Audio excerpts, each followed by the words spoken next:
பசுமையுடன் இனிய வணக்கங்கள் எனது புதிய சொந்தங்களே. இப்போ நம்ம பார்த்துட்ருக்கிறது நம்ம தோட்டத்தில் விளைஞ்ச சுரக்காய்.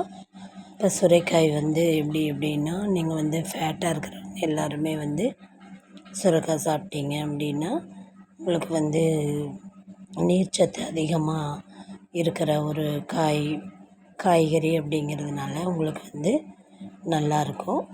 ஃபேட்டாக இருக்கிறவங்க அதை அடிக்கடி சாப்பிட்ற ஒரு வெஜிடபிள்ஸ் இது ரொம்ப இம்பார்ட்டண்ட்டு. இதை சாப்பிட்டோம் அப்படின்னாலும் கொஞ்சம் நல்லாயிருக்கும். அவங்களுக்கு உடல் உபாதைகள் எல்லாமே கொஞ்சம் கிளியர் ஆகும். அதே சமயம் பார்த்திங்கன்னா இதில் நீர்ச்சத்து ரொம்ப அதிகம் இருக்கிறதுனால உங்களுக்கு யூரினும் நல்லா பாஸ் ஆகும். அப்புறம் பார்த்திங்கன்னா இதில் குழம்பு டிஃப்ரெண்ட்டாக வைக்கலாம். எனக்கு தெரிஞ்சு நான் சொல்கிறேன். இப்போவும் பொடிசாக கட் பண்ணி வச்சுருக்கிறோம். எண்ணெய் ஊற்றி கடுகு கருவேப்பிலை போட்டு பச்சை மிளகாய் தான் இதுக்கு போட்டால் கொஞ்சம் நல்லா டேஸ்ட்டாக இருக்கும். இல்லைன்னா இது ஒரு மாதிரி சுவை கொஞ்சம் கம்மியான வெஜிடபிள். இது ஆரோக்கியம் நிறைஞ்சிருக்கிறது. ஆனால் சுவை கொஞ்சம் கம்மியாக இருக்கிற மாதிரி ஃபீல் ஆகும். மற்ற வெஜிடபிள்ஸில் இருக்கிற சுவையை விட கொஞ்சம் கம்மியாக இருக்கிறதுனால நம்ம இதுக்கு டேஸ்ட்டு கூட கொடுக்கறதுக்காக நம்ம பச்சை மிளகாய் மட்டும் யூஸ் பண்ணோம் அப்படின்னா நல்லா ரிச்சாக இருக்கும் இதனோட டேஸ்ட்டு. அதுக்காக தான் இப்போ இதனோட சுவை பச்சை மிளகாய் சுவை மட்டும்தான் கொஞ்சம் ஹைலைட்டாக இருக்கும். அதுக்காக தான் இதை யூஸ் பண்ணுறது. இப்போ பாருங்கள், நல்லா ஃப்ரை பண்ணுறதுக்காக நம்ம நல்லா பொடிசாக அரிஞ்சு எடுத்து வச்சுருக்குறோம். இப்போ பாருங்கள், ஃப்ரை ஆகிட்டுருக்குது.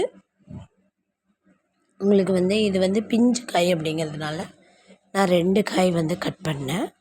நல்லா இலசாக இருக்கிற காயாக பார்த்து 2 காய் கட் பண்ணால் தான் எல்லோரும் சமைச்சதை சாப்பிட முடியும். அப்படிங்கிறதுக்காக யாருக்கும் பத்தாமல் போகக்கூடாது. அப்படிங்கிறதுக்காக நான் இதை கொஞ்சம் உண்டுன்னு மீன்ஸ் கொஞ்சம் அதிகமாக போட்டு ஃப்ரை பண்ணலான்னு சொல்லிட்டு இந்த ஓரத்தில் இருக்கிறதெல்லாம் தள்ளி விட்டோம் அப்படின்னா தான் குக் ஆகும். இப்போ நீங்கள் ஒட்டிக்கிச்சு அப்படின்னா அது பாயில் ஆகாமல் மிஸ் ஆயிரும். அப்படி இருக்கக்கூடாது. அப்படிங்கிறக்காக நம்ம என்ன பண்ணுறோம், எல்லாத்தையும் ஈவனாக நம்ம ஃப்ரை பண்ணுறதுக்கு நம்ம பாயில் ஆகிற மாதிரி நம்ம கிளறி விட்டுட்டு இருக்கணும். அவ்வளோதான், வேறு ஒன்றும் இல்லை. இது வதங்கிறதுக்கு கொஞ்சம் டைம் எடுக்கும். இப்போ நீங்கள் பார்த்தீங்க அப்படின்னா பாருங்கள், அந்த க்ரீனிஷ் அப்படியே கிடைக்கும் நம்மளுக்கு. இதில் இன்னுமே சத்துக்கள் நிறைய இருக்கிறது எல்லாருமே இந்த சுரைக்காயின்னு அடித்து நம்ம ஒவ்வொன்றா தெரிஞ்சுக்கிட்டோம் அப்படின்னா அதில் இருக்கிற விட்டமின்ஸ் எல்லாமே நம்மளுக்கு கண்டிப்பாக உடம்புக்கு தேவைப்படும்.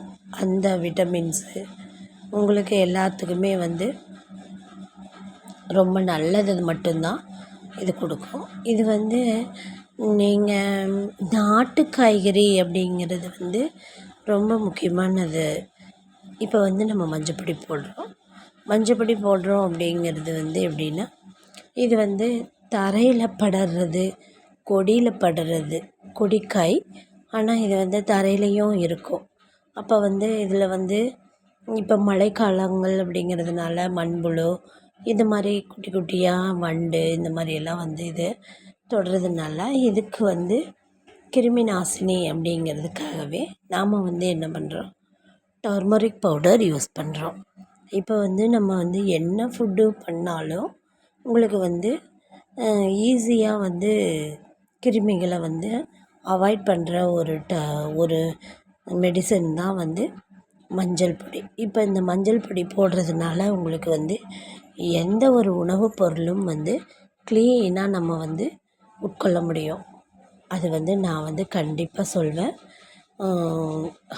ஒரு 100% ஹெல்த்தியான ஃபுட்டு, கிருமிகள் இல்லாத ஒரு ஃபுட்டு அப்படிங்கிறது நீங்கள் மஞ்சள் தூள் யூஸ் பண்ணி செய்கிற எல்லா உணவுப் பொருட்கள் மட்டும்தான் உங்களுக்கு ஒரு 100% க்ளீனாக கிடைக்கும். அதை தவிர நீங்கள் கலர்ஃபுல்லாக இருக்கிறதுக்கு அல்லது கலர் அவாய்ட் பண்ணுறதுக்காக நீங்கள் வந்து மஞ்சள் பொடி போடாத உணவை வந்து நீங்கள் சமைக்கிறீங்க அப்படின்னா அது வந்து க்ளீனாக இருக்கும் அப்படின்னு நம்ம வந்து சொல்ல முடியாது. எப்படி இருந்தாலும் ஒரு சில இன்ஃபெக்ஷன் மாதிரி அந்த வெஜிடபிள்ஸ்க்கும் கண்டிப்பாக இருக்கும். அதை அவாய்ட் பண்ணுறதுக்காக தான் நம்ம மஞ்சள் பொடி வந்து யூஸ் பண்ணுறோம். இது வந்து எனக்கு அம்மாச்சி அவங்க சொல்லுவாங்க. எனக்கு அவங்க சொல்லி கொடுத்தது தான். இப்போ வந்து பார்த்திங்க அப்படின்னா ஓரளவுக்கு பாயில் ஆயிடுச்சு.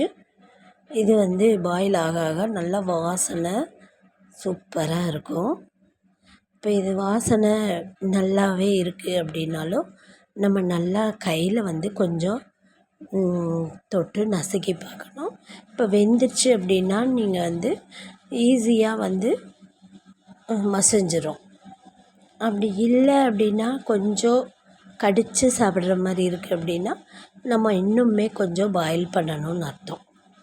அப்போ வந்து நம்ம சிம்லேயே வச்சு மூடி வச்சிட்டோம் அப்படின்னா உங்களுக்கு ஈஸியாக பாயில் ஆயிரும். அதே மாதிரி நல்லா கொஞ்சம் நேரம் எடுத்து இப்போ வந்து பாயில் பண்ணோம் அப்படின்னா உங்களுக்கு டேஸ்ட் இன்னும் கூட கொடுக்கும். இப்போ பாருங்கள், இந்த க்ரீன் கலர் மாதிரியே நம்ம பாயில் பண்ணுறது வந்து ஒரு நல்ல ஒரு டெக்னிக்கு. இதை வந்து யூஸ் பண்ணி இப்படி பண்ணிங்க அப்படின்னா இன்னும் நல்லாயிருக்கும்.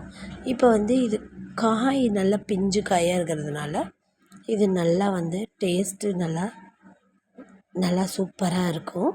இதை வந்து நீங்கள் எனக்கு சாதத்தில் பிசைஞ்சு சாப்பிட்றது, தோசையில் வச்சு சாப்பிட்றது, இந்த மாதிரி சாப்பிட்றத விட எனக்கு வெறுமனே கொஞ்சமாக எடுத்து வெறுமனே சாப்பிட்டுட்டு ரச சாதமோ அல்லது தயிர் சாதமோ அந்த மாதிரி சாப்பிடும்போது ரொம்ப டேஸ்ட்டு நல்லா ஒரிஜினல் டேஸ்ட் அப்படியே நம்ம சாப்பிட்லாம். இப்போ நீங்கள் வந்து காரம் உப்பு எல்லாமே கொஞ்சம் அதிகமாக போட்டிங்க அப்படின்னா கண்டிப்பாக நீங்கள் ரைஸோடு தான் சாப்பிட்டாகணும். நீங்கள் வந்து கொஞ்சம் எல்லாமே லிமிட்டாக போட்டிங்க அப்படின்னா மட்டும்தான் தனியாக சாப்பிட முடியும்.